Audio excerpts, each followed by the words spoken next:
नमस्कार बहनों, प्रस्तुत है अहोई अष्टमी की कथा। प्राचीन काल में एक साहूकार था जिसके 7 बेटे और 7 बहुएं थीं। इस साहूकार की एक बेटी भी थी जो दीपावली में ससुराल से मायके आई थी।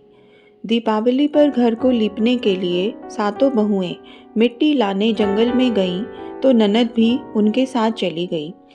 दीपावली से पहले कार्तिक बदी अष्टमी को 7 बहुएं अपनी इकलौती नंद के साथ जंगल में मिट्टी लेने गईं।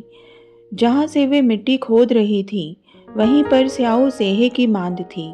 मिट्टी खोदते समय ननद के हाथ से सेही का बच्चा मर गया।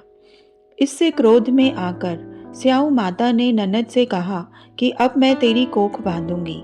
तब ननद अपनी 7 भाभियों से प्रार्थना की कि तुम में से कोई मेरे बदले अपनी कोख बंधवा लो।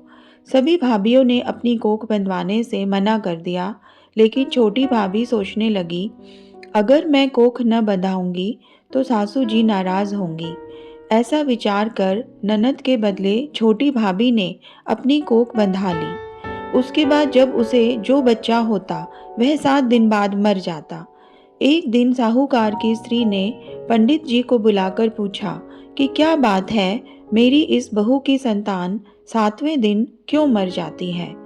तब पंडित जी ने बहू से कहा कि तुम काली सुरही गाय की पूजा किया करो। उन्होंने बताया कि दरअसल काली गाय स्याऊ माता की भाईली है, वह तेरी कोख छोड़े तो तेरा बच्चा जिएगा। छोटी बहू ने पूरी लगन से गाय की सेवा की। एक दिन गौ माता बोली कि मेरे जागने से पहले कोई रोज मेरी सफाई कर जाता है, सो आज देखूंगी। गौ माता खूब तड़के जागी तो क्या देखती हैं कि साहूकार के बेटे की बहू उसके नीचे सफाई आदि कर रही है। इससे गौ माता प्रसन्न हुई और बोली कि मैं तुझसे प्रसन्न हूँ, तुझे जो चाहिए वो मांग ले। तब साहूकार की बहू बोली कि स्याऊ माता तुम्हारी भाईली है और उन्होंने मेरी कोख बांध रखी है, उनसे मेरी कोख को खुलवा दो। गौ माता ने कहा, अच्छा। तब तो गौ माता 7 समुद्र पार अपनी भाईली के पास उसको लेकर चली। रास्ते में कड़ी धूप थी, इसलिए दोनों एक पेड़ के नीचे बैठ गईं। इतने में वहां एक सांप दिखाई दिया। उसी पेड़ पर गरुड़ पंखनी के बच्चे थे। सांप गरुड़ पंखनी के बच्चों को मारने लगा। तब साहूकार की बहू ने सांप को मारकर ढाल के नीचे दबा दिया और बच्चों को बचा लिया। थोड़ी देर में गरुड़ पंखनी आई तो वहां खून पड़ा देखकर साहूकार की बहू को चोंच मारने लगी। तब साहूकारनी बोली कि मैंने तेरे बच्चे को मारा नहीं है, बल्कि सांप तेरे बच्चे को डसने आया था। मैंने तो तेरे बच्चों की रक्षा की है। इससे गरुड़ पंखनी प्रसन्न हुई और बोली कि मांग, क्या मांगती है। वह बोली, 7 समुद्र पार स्याऊ माता रहती है, मुझे तू उसके पास पहुंचा दे।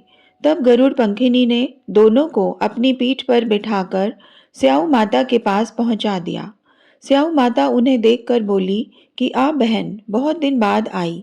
फिर कहने लगी कि बहन, मेरे सिर में जूं पड़ गई है। तब सुरभि के कहने पर साहूकार की बहू ने सिलाई से उसकी जुएं निकाल दी। इस पर स्याऊ माता प्रसन्न होकर बोली कि तेरे 7 बेटे और 7 बहुएं हों। साहूकारनी बोली कि मेरा तो एक भी बेटा नहीं, 7 कहाँ से होंगे। स्याऊ माता बोली, वचन दिया, वचन से फिरूं तो धोबी के कुंड पर कंकरी हों। तब साहूकार की बहू बोली कि मेरे कोख तो तुम्हारे पास बंद पड़ी है। तो माता बोली, जा, तेरे घर में तुझे 7 बेटे और 7 बहुएं मिलेंगी। तू जाकर उजमन करना, 7 अहोई बनाकर 7 कढ़ाई करना। वह घर लौटकर आई तो देखा 7 बेटे और 7 बहुएं बैठी हैं। वह खुश हो गई। उसने 7 अहोई बनाई, 7 उजमन किए, 7 कढ़ाई की। दिवाली के दिन जेठानियां आपस में कहने लगी कि जल्दी जल्दी पूजा कर लो, कहीं छोटी बहू बच्चों को याद करके रोने न लगे। काफी देर तक रोने की आवाज नहीं आई तो जेठानी ने बच्चों को भेजा। बच्चों ने देखा और वापस जाकर कहा कि चाची तो कुछ मान रही है, खूब उजमन हो रहा है। यह सुनते ही जेठानियां दौड़ी दौड़ी उसके घर गईं और जाकर पूछने लगी कि तुमने कोख कैसे छुड़ाई। वह बोली, तुमने तो कोख बंधाई नहीं, मैंने बंधा ली।